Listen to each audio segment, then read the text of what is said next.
Isang mapagpalang araw sa ating lahat. Ako po si Zarina Espaloma at ngayong araw ilalahad ko ang kinatutunan sa daily devotion na pinamagatang ang hindi pagpapatawad ay hadlang sa ating panalangin. So ang series natin ngayon is The Power of Forgiveness.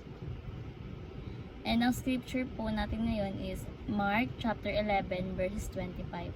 Ang sinasabi sa chapter na to ay, "And when you stand praying, if you hold anything against anyone, forgive them, so that your Father in heaven forgive you your sins." No, sinasabi dito na kung paano tayo patawarin na ating Diyos ay ganoon din dapat tayo magpatawad sa iba. At kung hindi tayo magpatawad sa iba, ay hindi rin tayo papatawarin ng ating Diyos. So ganito, ito po yung sinasabi sa talata. Pagpapatawad. So ang topic natin is pagpapatawad. No. So, ang teaching natin is, number 1, you cannot control other people's desires and action, but we can control our own. So, yung ibang tao, hindi natin kontrolado. Kung ano nararamdaman nila, kung ano yung gusto nila.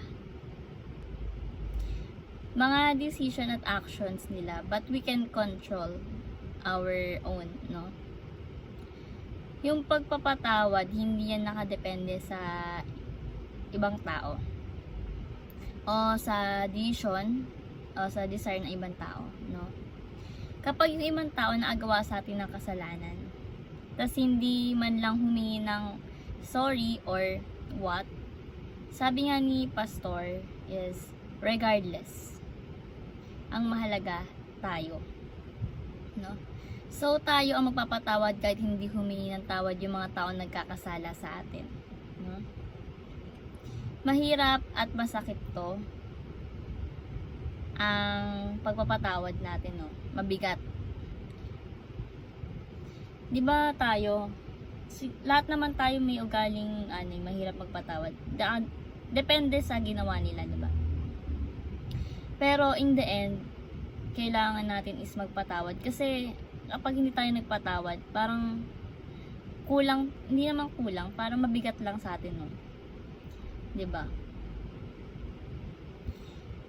Tapos even sa kaibigan, kapag may ginawa silang kasalanan sa'yo na ikinagalit mo syempre at syempre ikinasama ng loob mo.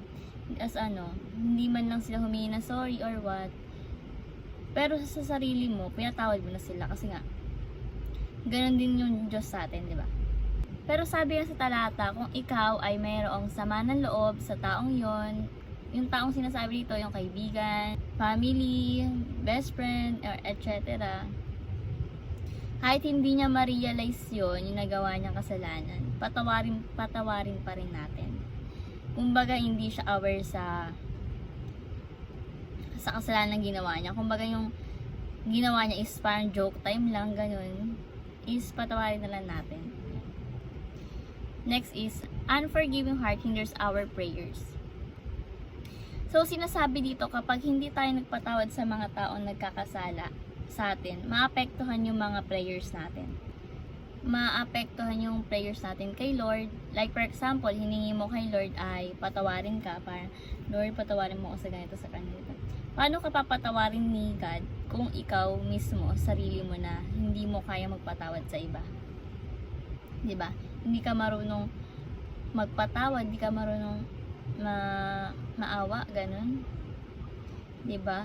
Paano ka papatawarin ni God kung ikaw nga hindi ka marunong patawad sa iba? Yung puso nating ayaw magpatawad, nakakahadlang sa ating mga prayers. 'Di ba kapag matigas yung puso mo, Lord, ganyan, ganito. Nakakahadlang siya sa prayers natin, 'di ba? Ako, legit, madali akong magpatawad. Like, parang, nag-away-away, tapos, ikaw na mag-isa, tas lahat sila. Tapos, kung ano-ano pa yung sasabi sa'yo, etc., ganun. Parang, ilang araw lang, okay na sa akin. Parang, binatawad ko na sila, ganun. Ayoko kasi yung, alam mo yung iisipin ka pa na, yung iisipin mo pa yung ginawa nila sa'yo. Gusto ko lang kasi sa life is, happy lang, ganun, walang kaaway, walang sama ng loob, or etc. Kaya ako yung taong mabilis magpatawad talaga, actually. Humingi ka man ng sorry sa akin or hindi. Pero sa akin, pinatawad na kita at alam niya ng Panginoon. Next is, God forgives us if we forgive others. Sinasabi dito na ang Diyos ay pinapatawad niya tayo pag tayo ay nagpapatawad sa iba. Sa pamamagitan ng ating Panginoong Jesus, lahat ng ating mga kasalanan ay napatawad na, nalinis na ng kanyang dugo.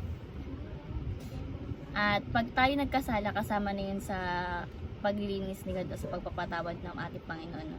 Kaya napakalaga na humingi tayo ng tawad sa ating Panginoon. Bagamat tayo napatawad na sa pamamagitan ng ating Panginoong Hesukristo.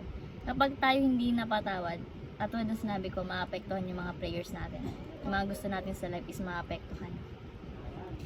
Maapektuhan yung relationship natin sa iba, like yung healthy relationship natin sa ibang tao, maapektuhan yun kapag hindi ka marunong magpatawad. No? Kapag hindi tayo nagpatawad, yung relationship din natin kay God is maapektuhan, like maging unhealthy relationship pag hindi tayo nagpapatawad. Kaya napakahalaga na magpatawad tayo sa tao. So may sasabaw natin siya, no? Application. Yung number 1 application natin is stop waiting for other people to ask for our forgiveness. Huwag tayo maghintay pa wag natin hintayin na humingi pa yung mga tao nagkasala sa atin ng humingi sila ng sorry sa atin or humingi sila ng tawad. Aminin natin na may ganito tayo ugali na hindi mo sila papatawarin hanggat hindi sila humingi ng sorry sa'yo. Diba? May ganito tayong ugali. Na kunwari, bahala ka dyan. Ba't kita papatawarin kung hindi ka pa humingi ng sorry sa akin? Hindi mo pa hiningi yung tawad na ibibigay ko sa'yo. Hindi may ganito tayong ugali. Pero pangit pala yun, no? Diba? Kahit sa kaibigan, kunyari may nagawa ang kasalanan sa'yo. Tapos, hindi kayo nagpansinan kasi hindi pa siya humingi ng sorry sa'yo. Yun yung gusto mo, humingi ng sorry. Hindi humingi ng sorry kahit hindi na kayo nagpansinan. Hindi mo na siya pinatawad, no? Pero kahit anong mangyari, kahit ayaw pa humingi ng tawad na mga tao nagkakasala sa atin, is mag-release tayo ng forgiveness. Right? Kahit hindi mo na sabihin sa taong nagkakasala sa'yo na pinatawad mo na siya, kahit sa sarili na lang at sa Panginoon, at least alam mo sarili mo at sa Panginoon na pinatawad mo na siya kahit hindi siya humingi sa'yo na sorry, kahit hindi niya pa sabihin na patawarin mo siya, no? Next is release forgiveness in order to forgiven. Mag-release tayo ng kapatawaran sa ibang tao upang yung mga panalangin natin is hindi mahadlangan. Hindi mahadlangan ng pusong hindi nagpapatawad, no? So, mahalaga dito, no, yung relationship natin with the Lord God. Gusto natin healthy yung relationship natin with the Lord, no? Kaya nag-release tayo ng forgiveness sa ibang tao kasi gusto natin yung relationship natin with God is healthy. Wala tayong kinikimkim na galit, poot, sama ng loob sa ating puso.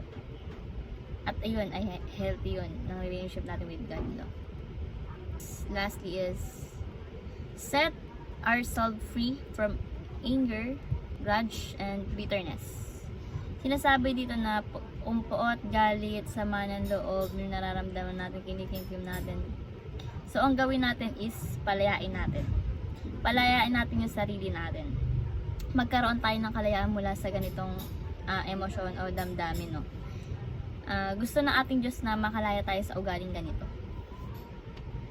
Ugaling hindi nagpapatawad sa ibang tao. Mas piliin natin ang kapayapaan ng ating Panginoon kaysa makulong tayo sa sarili nating kapaitan or hindi pagpapatawad. So, ang gusto ni Lord is makalaya tayo sa ugaling hindi mapagpatawad na tao. Kasi ayaw ni Lord ng ganun, hindi ka marunong magpatawad. Kung si Lord nga nagpapatawad niya tayo sa mga kasalanan na ginawa natin, how much more pa sa ibang tao. So, masabi ko ngayon dito, no? Dito, kung ngayon mayroon man nagkasala sa atin or may galit tayo nararamdaman sa ating pagkatawan or pagkatao, patawarin na natin sila. Kasi kung hindi mo sila papatawarin, hindi ka rin papatawarin ni God. And yung mga prayers mo is mahadlangan, no? Kaya ang lesson learned dito is maging mapagpatawad tayo. Kasi si Lord, anda siyang patawarin tayo sa kahit anumang kasalanan o bigat ng kasalanan na ginawa natin. Bakit pa tayo hindi marunong patawad sa iba, no? So, kailangan natin magpatawad. Then, release forgiveness nga, diba? At para tayo makalaya at makalaya na sa mga damdamin na galit, poot, sama ng loob, no? At para sumaya yung ating buhay. Kasi kapag marunong ka magpatawad, masaya yung buhay mo. Like, wala kang kaaway, wala kang iisipin. Kasi nga, marunong ka magpatawad. Kasi kung ikaw hindi ka marunong magpatawad, puro ka nega na yung nasa buhay mo. Kaya, set yourself free. Sana i-apply natin sa buhay natin yung maging mapagpatawad tayo sa mga taong nagkakasala sa atin. Kahit hindi na sila humingi ng sorry, no? Patawarin na rin natin sila. Patawarin na agad natin sila. Ako kapag mag-pray na, nasabi ko na, Lord, patawarin niyo ako sa aking ginawang kasalanan, sa isip, sa salita at sa gawa. At syempre, ganoon na rin po yung mga tao nagkakasala sa akin, is pinapatawad ko na rin po. Ang sarap sa feeling kapag ganun yung sinasabi mo sa mga prayers mo. Kasi kung marunong ka magpatawad, yung mga prayers mo is walang hahadlang. Kasi bagamat matutuwa pa ang ating Panginoon, kasi nga, ganun yung prayers natin, marunong tayong magpatawad. So, ayun lang po, natutunan niya yung devotion. Thank you sa pakikinig at God bless po sa ating lahat.